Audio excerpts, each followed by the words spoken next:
എറണാകുളത്ത് മാധ്യമപ്രവർത്തകരോട് പ്രതികരിക്കുകയായിരുന്നു ദീപ്തി മേരി വർഗീസ്. ദീപ്തി മേരി വർഗീസ് പറഞ്ഞതെന്ന് പറഞ്ഞു കഴിഞ്ഞാൽ, മാധ്യമങ്ങൾ ഒരു ചോദ്യം ചോദിച്ചു, ഭരണത്തിൽ വന്നാൽ, അതായത് നിയമസഭാ തെരഞ്ഞെടുപ്പൊക്കെ നടന്നു കഴിഞ്ഞാൽ CPM പ്രതിപക്ഷത്ത് വന്നു കഴിഞ്ഞാൽ ആരായിരിക്കും പ്രതിപക്ഷ നേതാവ് എന്നുള്ളൊരു ചോദ്യം ഇട്ടുകൊടുത്തു. അപ്പം ദീപ്തി വർഗീസ് പറയുന്നത്, മാധ്യമങ്ങൾക്ക് പോലും ഉറപ്പുണ്ട് ഈ തവണ LDF തന്നെ അധികാരത്തിൽ വരുമെന്ന്, UDF തന്നെ അധികാരത്തിൽ വരുമെന്നും, അതുകൊണ്ട് അവർക്ക് ആ കാര്യത്തിൽ സംശയമൊന്നുമില്ല. UDF എന്നുള്ളത് മുഖ്യമന്ത്രിയെ പറ്റിയൊന്നും അവർക്ക് ആർക്കും, എന്നുവെച്ചാൽ മാധ്യമങ്ങൾക്ക് പോലും സംശയമൊന്നുമില്ല, എന്തായാലും പ്രതിപക്ഷത്ത് LDF വരത്തുള്ളൂ എന്ന് ദീപ്തി മേരി വർഗീസ് അങ്ങോട്ടും ഇട്ട് കൊടുത്തിട്ടുണ്ട്. അപ്പം കുറച്ചുകൂടെ കോൺഫിഡൻസ് വന്നതുപോലെ. ഇപ്പം UDF പൊതുവിലൊരു കോൺഫിഡൻസിലാണ്. UDF ചിന്തിക്കുന്നതെന്ന് വെച്ച് കഴിഞ്ഞാൽ, ഈ VD സതീശൻ പറഞ്ഞ പോലെ 100-ലധികം സീറ്റോട് കൂടി അധികാരത്തിലെത്തും എന്ന് തന്നെയാണ് അവർ ഉറച്ചു വിശ്വസിക്കുന്നത്. കഴിഞ്ഞ കുറച്ച് നാളുകളായി അവരങ്ങനെ തന്നെയാണ്. ഇവിടെ എന്തോ ഒരു വലിയ തരംഗമുണ്ട് എന്ന തരത്തിലാണ് അവർ ചിന്തിച്ചു വെച്ചിരിക്കുന്നൊരു കാര്യം. അപ്പം ദീപ്തി മേരി വർഗീസിനെ സമയത്തോളം ദീപ്തിക്ക് ഇവിടെ നിന്ന് മത്സരിക്കാൻ, കൊച്ചിയിൽ മത്സരിക്കാൻ ഒരു താല്പര്യം ഉണ്ടായിരുന്നു. കൊച്ചിയിൽ പക്ഷേ എന്ത് ചെയ്യാനാണ്, മുഹമ്മദ് ഷിയാസിന് നറുക്ക് വീണു. ദീപ്തി മേരി വർഗീസിനെ കൂടുതൽ പുഷ് ചെയ്ത് സ്ഥാനാർത്ഥി ആക്കണം എന്ന് പറയുന്ന ഒരു ആവശ്യവുമായി മുന്നോട്ട് ഇറങ്ങി നിന്ന ഒരാൾ KC വേണുഗോപാലാണ്. പക്ഷേ മുഹമ്മദ് ഷിയാസിന് വേണ്ടിയിട്ട് VD സതീശനും. അപ്പോൾ ഈ രണ്ടുപേരുടെയും ഒരു കിടമത്സരത്തിനിടയിൽ നറുക്ക് വീണത് മുഹമ്മദ് ഷിയാസിനും, പിന്നീട് അദ്ദേഹം കൊച്ചി സ്ഥാനാർത്ഥിയായി മാറുകയും ചെയ്തു. അപ്പോൾ ദീപ്തി മേരി വർഗീസ് പറയുന്നതനുസരിച്ച് നോക്കുകയാണെങ്കിൽ പ്രതിപക്ഷത്തേക്ക് LDF വരും.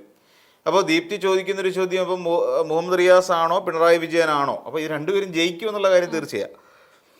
ഇവിടെ പ്രതിപക്ഷ നേതാവായിട്ട് ഒന്നിൽ മുഹമ്മദ് റിയാസ് ആകുമ്പോഴും ബേപ്പൂരിൽ നിന്ന് ജയിക്കും. അവരുടെ ഏറ്റവും വളരെ പ്രസ്റ്റീജിയസ് സ്ഥാനാർത്ഥി എന്ന് പറയുന്നത് PV അൻവർ ബേപ്പൂരിൽ മത്സരിക്കുന്നുണ്ട് മുഹമ്മദ് റിയാസിനെതിരെ. അപ്പം അദ്ദേഹം തോൽക്കും എന്നായിരിക്കും ദീപ്തി മേരി വർഗീസിൻ്റെ ഒരു അഭിപ്രായം. അപ്പം ഇവർ രണ്ടുപേരും ജയിക്കും. അപ്പം അവർക്കെതിരായി നിൽക്കുന്ന UDF സ്ഥാനാർത്ഥി സ്വാഭാവികമായും പരാജയപ്പെടും എന്നുള്ളതാണ്. അപ്പം ഇവരിൽ രണ്ടുപേരിൽ ആരെങ്കിലും ആയിരിക്കും പ്രതിപക്ഷ നേതാവ് എന്നുള്ളതാണ്. അതാണ് ഏറ്റവും വലിയ പ്രശ്നം. അത് LDF തീരുമാനിക്കുന്ന കാര്യമല്ല. അതിനകത്തിപ്പം ദീപ്തി മേരി വർഗീസിന് ഇപ്പം വലിയ കടുത്ത താല്പര്യത്തിൻ്റെയോ അല്ലെങ്കിൽ ദീപ്തി മേരി വർഗീസ് അതിനെ ഓർത്ത് ടെൻഷൻ അടിക്കേണ്ട ആവശ്യമില്ല. പിന്നെ തന്നെയല്ല, LDFനെ സംബന്ധിച്ച് ഇപ്പം UDF നടക്കുന്ന പോലെയുള്ള ഒരു വലിയ ചർച്ചകൾക്കൊന്നും വലിയ പ്രാധാന്യമൊന്നുമില്ല. അതായത് ഇപ്പം ഇനി 100 സീറ്റ് മേടിച്ച് LDF അധികാരത്തിൽ വന്നു കഴിഞ്ഞാലും ഒരു തർക്കമറ്റ രീതിയിൽ അവിടെ മന്ത്രിമാരെ തീരുമാനിക്കും, മുഖ്യമന്ത്രിയെ തീരുമാനിക്കും. അങ്ങനെ തുടങ്ങിയ കാര്യങ്ങളെല്ലാം ഏറെക്കുറെ സേഫായിട്ടും വലിയ ബഹളങ്ങളില്ലാതെ LDF ഇതെല്ലാം നടപ്പിലാക്കും. എന്തുകൊണ്ടാണെന്ന് ചോദിച്ചു കഴിഞ്ഞാൽ, അവിടെ നോമിനികൾ ആരുമില്ല. ഇപ്പം നമ്മൾ പറയുന്ന പോലെ സതീശൻ്റെ കുറച്ച് പേര്, അങ്ങോട്ട് നോക്കുമ്പോൾ KC വേണുഗോപാലിൻ്റെ കുറച്ച് പേര്, ഇനി K സുധാകരൻ്റെ കുറച്ച് പേര്, രമേശ് ചെന്നിത്തലയുടെ കുറച്ച് പേര് എന്നൊക്കെ പറയുന്ന ഒരു രീതിയുണ്ട് കോൺഗ്രസ് പാർട്ടിയെ സംബന്ധിച്ച്. ഇവിടെ നോമിനികളില്ല. മീൻസ് ഇപ്പം പിണറായി പറയുകയാണ് എൻ്റെ ഒരു 5 പേരെ മന്ത്രിയാക്കണം. അപ്പോൾ MV ഗോവിന്ദൻ മാഷ് വന്നിട്ട് പറയുകയാണ്, അല്ല പറ്റത്തില്ല, എൻ്റെ ഒരു 3 പേരെയും കൂടെ മന്ത്രിയാക്കണം. അപ്പോൾ പിന്നെ അഖിലേന്ത്യാ ജനറൽ സെക്രട്ടറിയായ MA ബേബി സഹ വന്നിട്ട് പറയാണ്, എൻ്റെ ഒരു 2 പേര്. ഇങ്ങനെ ഗോഡ് ഫാദർമാരായിട്ട് നിൽക്കുന്ന ആരും LDFനെ സംബന്ധിച്ചിടത്തോളം ഇല്ല. ഇപ്പം ബിനോയ് വിശ്വം വന്നിട്ട് പറയണത് എൻ്റെ പാർട്ടിയിൽപ്പെട്ട 3 പേര്. ഓൾറെഡി നമ്മൾ കോട്ട ഫിക്സ് ചെയ്തിട്ടുണ്ട്. ഇപ്പം CPIക്ക് ഇത്ര മന്ത്രിമാർ, അല്ലെങ്കിൽ ആ നിൽക്കുന്ന ഓരോ ഘടകകക്ഷികൾക്ക് ഇത്ര മന്ത്രിമാർ എന്ന രീതിയിൽ ഒരു സിസ്റ്റമാറ്റിക് ആയിട്ടുള്ള സംവിധാനം ഇടതുമുന്നണിയെ സംബന്ധിച്ചിടത്തോളം ഉണ്ട്. എന്നാൽ UDFനെ സംബന്ധിച്ചിടത്തോളം ആ ഘടകകക്ഷികൾക്കുള്ള കാര്യങ്ങളുണ്ട്. പക്ഷേ കോൺഗ്രസിൽ നിന്ന് മന്ത്രിമാരാകുമ്പോൾ ഉണ്ടാകാവുന്ന ഒരുപാട് പ്രതിസന്ധികൾ ഇപ്പോഴും നിലവിലുണ്ട്. അടി ഇപ്പം നോക്കിക്കോളൂ, പ്രതിപക്ഷ നേതാവാകാൻ ഇപ്പം സ്വാഭാവികമായിട്ട് നമ്മൾ ആലോചിക്കുന്നത് മുഖ്യമന്ത്രിക്കുള്ള തർക്കമല്ലേ നടക്കുകയുള്ളൂ. ഇപ്പം പിന്നെ ഇനിയിപ്പം UDF പ്രതിപക്ഷത്തേക്ക് വന്നാൽ ഇനി അടുത്തടി നടക്കാൻ പോണോ? അങ്ങനെയാണ്. പ്രതിപക്ഷ നേതാവായിട്ട് ആയിരിക്കും. ഇതൊരു വലിയ പ്രശ്നമാണ്. ഇപ്പം ഈ അവകാശവാദം ഉന്നയിച്ചുകൊണ്ടിരിക്കുന്ന KC വേണുഗോപാൽ നാളെ പ്രതിപക്ഷ നേതാവായിട്ട് വരുമോ? വരില്ല. അതൊക്കെ പിന്നെ KCയെ സംബന്ധിച്ചിടത്തോളം പ്രതിപക്ഷ നേതാവായിട്ടിരിക്കും ഒരു താല്പര്യമില്ല. ഇനി VD സതീശനെ പറ്റുമോ? VD സതീശൻ വനവാസത്തിന് പോവില്ലേ? VD സതീശൻ ഈ പറഞ്ഞ പോലെ സത്യമംഗലം കാട്ടിലേക്ക് പിന്നെ വനവാസത്തിന് പോകാനുള്ള പ്ലാൻ ഉണ്ട്. അപ്പൊ ഇടുക്കിയിലോട്ട് പോയാൽ ട്രക്കിങ്ങിനൊക്കെ പോവാം പുള്ളിക്ക്. പുള്ളിക്ക് ഇഷ്ടപ്പെട്ട കുറെ വിനോദങ്ങളിലൊന്നാണ് ഈ ട്രക്കിംഗ് എന്ന് പറഞ്ഞാൽ. അപ്പോൾ പുള്ളിക്ക് അവിടെ ഇടുക്കിയിലേക്ക് പോയി കഴിഞ്ഞാൽ ട്രക്കിങ്ങിന് പോകാൻ പറ്റും. സത്യമംഗലം കാട്ടിലേക്ക് പോയി കഴിഞ്ഞാൽ വനവാസമല്ലേ, സത്യമംഗലം കാട്ടിലേക്ക് പോയി കഴിഞ്ഞാൽ അവിടെ കർണാടക സർക്കാരിൻ്റെ, അതായത് അവിടെ കോൺഗ്രസ്സാണ്, ആ ഒരു ആശ്വാസത്തിൽ കോൺഗ്രസ് ഭരിക്കുന്ന ഒരു സംസ്ഥാനത്തിലെങ്കിലും പോയി ഇരിക്കാം എന്ന് പറയുന്നൊരു അവസ്ഥയിൽ വി ഡി സതീശന് സത്യമംഗലം കാട്ടി സ്വസ്ഥമായിട്ട് ജീവിക്കാം. അപ്പോൾ ഇങ്ങനെയുള്ള കാര്യങ്ങൾ മാത്രമാണ് ശരിക്കും. അപ്പോൾ അതുകൊണ്ട് സതീശൻ ഇത്തവണ പ്രതിപക്ഷ നേതാവായിട്ട് കാണില്ല. പിന്നെ ആകെയുള്ള രമേശ് ചെന്നിത്തലയാണ്. അപ്പോൾ രമേശ് ചെന്നിത്തല ഒരു തവണ പ്രതിപക്ഷ നേതാവായിട്ട് ഇരിക്കുകയും രണ്ടാം തവണ പ്രതിപക്ഷ നേതൃസ്ഥാനത്തേക്ക് വരാൻ തുടങ്ങിയപ്പോൾ ആട്ടിപ്പായിക്കുകയും ചെയ്തതാണ് ചെന്നിത്തലയെ. അപ്പോൾ അങ്ങനെ ആട്ടിപ്പായിച്ച ഒരു സാഹചര്യത്തിൽ ഇപ്പോൾ രമേശ് ചെന്നിത്തല വീണ്ടും നാണം കെട്ടി ഈ ഒരു പദവി ഏറ്റെടുക്കുക എന്നുള്ള കാര്യത്തിലും സംശയമുണ്ട്. അപ്പോൾ കോൺഗ്രസിനെ സംബന്ധിച്ചിടത്തോളം പ്രതിപക്ഷത്ത് വന്നു കഴിഞ്ഞാൽ ആര് പ്രതിപക്ഷ നേതാവാകും എന്നുള്ള കാര്യത്തിൽ പോലും തീരുമാനമില്ല. എന്നിട്ട് മുഖ്യമന്ത്രി ആകുന്നതിനെ കുറിച്ച് തർക്കം നടക്കുന്നത്. ഇപ്പം ശരിക്കും പറഞ്ഞാൽ 4-ാം തീയതി വോട്ട് എണ്ണത്തേ ഉള്ളൂ. ഇപ്പം വോട്ട് പെട്ടിക്കാതിരിക്കുക, നമ്മൾ മനസ്സിലാക്കട്ടെ. വോട്ട് പെട്ടിക്കാതിരിക്കുക. പിന്നെ ശിവൻകുട്ടി കഴിഞ്ഞ ദിവസം കളിയാക്കിയ പോലെ 5, 3 എത്രയോ മുഖ്യമന്ത്രിമാരുണ്ടോ അവർക്ക്. അപ്പോൾ ഇതിൽ 2021 തെരഞ്ഞെടുപ്പ് 2021 തെരഞ്ഞെടുപ്പ് കണ്ടപ്പം എല്ലാവരും കൂടെ കൂട്ടത്തോടെ പിന്നെ ഇതായില്ല, ജയിച്ചില്ല, റിസൾട്ട് വന്നില്ല, മന്ത്രിമാരെ തീരുമാനിച്ചു, അവർക്ക് വകുപ്പും കൊടുത്തു. പിന്നെ ആകെയുള്ള കൺഫ്യൂഷൻ തീരുമാനമാകാതെ കിടന്നത് വാഹനത്തിന്റെ നമ്പർ മാത്രമാണ്. ഇപ്പം കേരള സ്റ്റേറ്റ് 1 എന്ന് പറയുന്ന മുഖ്യമന്ത്രി 2 ഇങ്ങനെ ഓരോന്നുണ്ടല്ലോ. അപ്പൊ ഇങ്ങനെ വരുന്ന സാഹചര്യത്തിൽ ഇപ്പം വണ്ടി നമ്പറിന്റെ കാര്യത്തിൽ മാത്രമേ ഉള്ളൂ അവർക്ക് കൺഫ്യൂഷൻ ഉണ്ടായിരുന്നത്. കാര്യം അവർക്ക് ജ്യോത്സ്യന്മാർ പലരും പോയി ജ്യോത്സ്യന്മാരെ കാണാൻ ഏത് നമ്പർ എടുത്താൽ നമുക്ക് ഇപ്പോൾ 1 മാത്രമാണ്, ബാക്കിയെല്ലാം ഇങ്ങനെ വരുന്നത് പിന്നെ ഇഷ്ടപ്പെട്ട എന്നുള്ള ലെവലില്ല. അപ്പം പലരും ജ്യോത്സ്യന്മാരെ കാണാൻ പോയെന്നാണ് ശിവൻകുട്ടി പറയുന്നത്. പലരും ജ്യോത്സ്യന്മാരെ കാണാൻ പോയിട്ട് ലക്കി നമ്പർ കണ്ടുപിടിക്കണമല്ലോ. അപ്പോൾ ലക്കി നമ്പർ കണ്ടുപിടിക്കാൻ വേണ്ടി ജ്യോത്സ്യന്മാരോട്ട് ഡിസ്കസ് ചെയ്തിട്ടിരിക്കുക. എവിടെ റിസൾട്ട് വന്നില്ല. റിസൾട്ട് വന്നു കഴിഞ്ഞപ്പോഴും 99 പിന്നെ എത്ര പേര് 41 കഴിഞ്ഞില്ലേ, അവിടെ കഴിഞ്ഞു സംഭവം. അപ്പൊ ഇത് തന്നെ ഇപ്പൊ നടന്നുകൊണ്ടിരിക്കുന്ന അവസ്ഥ.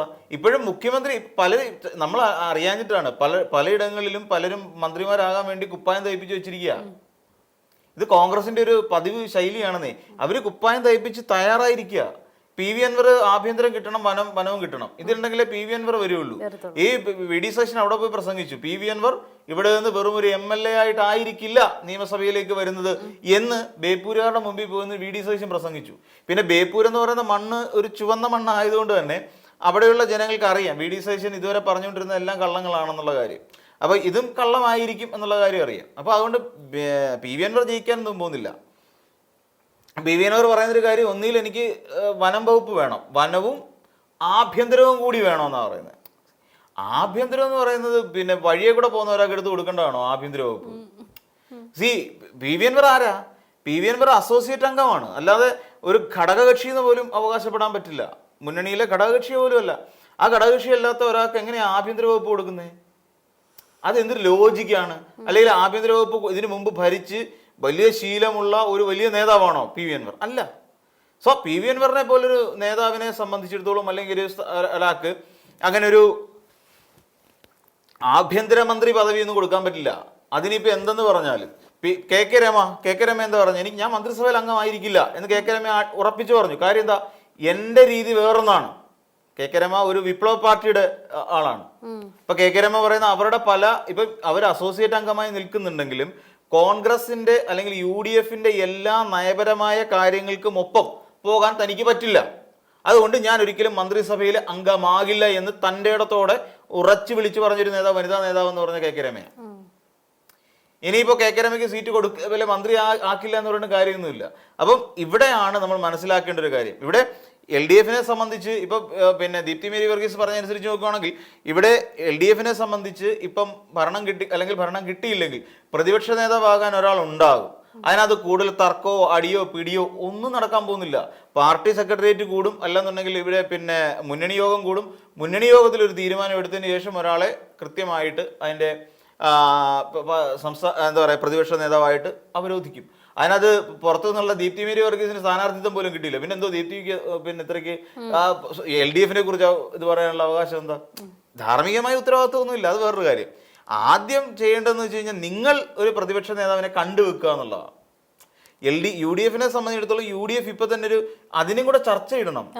ഈ മുഖ്യമന്ത്രിക്ക് വേണ്ടി അതാ ഇപ്പൊ തന്നെ ഒരു തീരുമാനമാക്കണം. ഇപ്പൊ തന്നെ ചർച്ച ചെയ്യപ്പെടണം UDFല് ആരായിരിക്കണം അടുത്ത പ്രതിപക്ഷ നേതാവ്. അതും കൂടി ചർച്ച ചെയ്യണം. കാരണം അമിതാത്മവിശ്വാസമാണെന്നേ. ഈ പറയുന്ന പോലെ ജയിക്കുക എന്ന് പറഞ്ഞാൽ അത്ര എളുപ്പമുള്ള കാര്യമൊന്നുമില്ല.